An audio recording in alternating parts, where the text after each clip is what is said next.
ይህ ቪዲዮ ለጃኒ ጠላቶች ይሁን።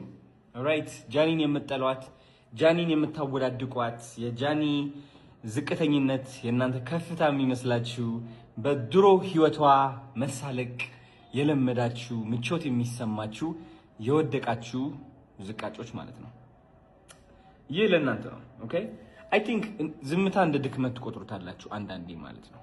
ራይት አይቻቸዋለሁ በጣም ብዙ ጊዜ እሷን ማወዳደቅ ሲቀላችሁ አይቻለሁ። እና አይ ቲንክ ይህ የሆነበት ምክንያት እቺ ሴት እውነት ለመናገር ቆሞ የተናገረላት ሰው አይቻላቅም።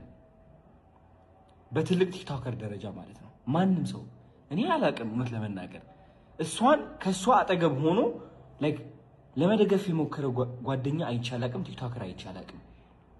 ራይት አላችሁ አንዳንድ ቲክቶከሮች፣ የሴት ቲክቶከሮች የሷ ጓደኛ ናችሁ አይደላችሁም? እኔ ከብዶኛል ማረጋገጥ። ይህ ሁሉ የሆነች ዝም ማለታችሁ ግን ደግሞ ከሷ ጋር እኮ ቪዲዮ ላይ እየደነሳችሁ ምናምን እየገባችሁ ነበረ። አሁን የት አላችሁ? where are you?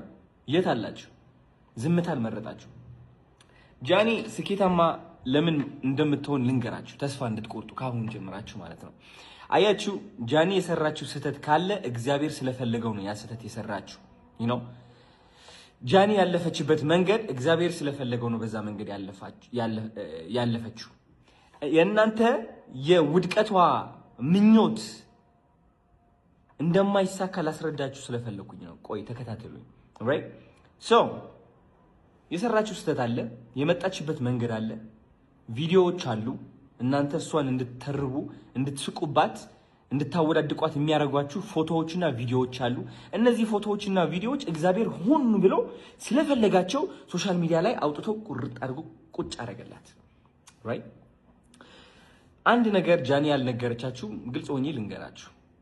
ባይገርማችሁ ጃኒ የድሮ ህይወቷ እያመጣችሁ እሷን ስተርቧትና ስታንቋሽሿት ኦፍ ኮርስ ውስጧ ላይ ትገቡ ነበረ፣ ታናድዷትና ታጨናንቋት ነበር አንዳንዴ ግን ደግሞ አይኔ እያየ ያ ውስጧ ላይ ይሰማት የነበረው ድብርት፣ ጭንቀት፣ ማፈር እየቀነሰ መጣ። ራይት ሶ አሁን ጃኒ ያለችበት ሁኔታ ላስረዳችሁ። እናንተ የወደቀች የተዳከመች በቃ ተስፋ የቆረጠች ነው የሚመስላችሁ። ኖ አይ ቲንክ እናንተ ያደረጋችሁት ነገር እግዚአብሔር እስካሁን ሆን ብሎ ያመጣት መንገድ አቋርጣችሁ ወደ አዲስ መንገድ ከታችኋታል ጃኒ። ይህ አዲስ መንገድ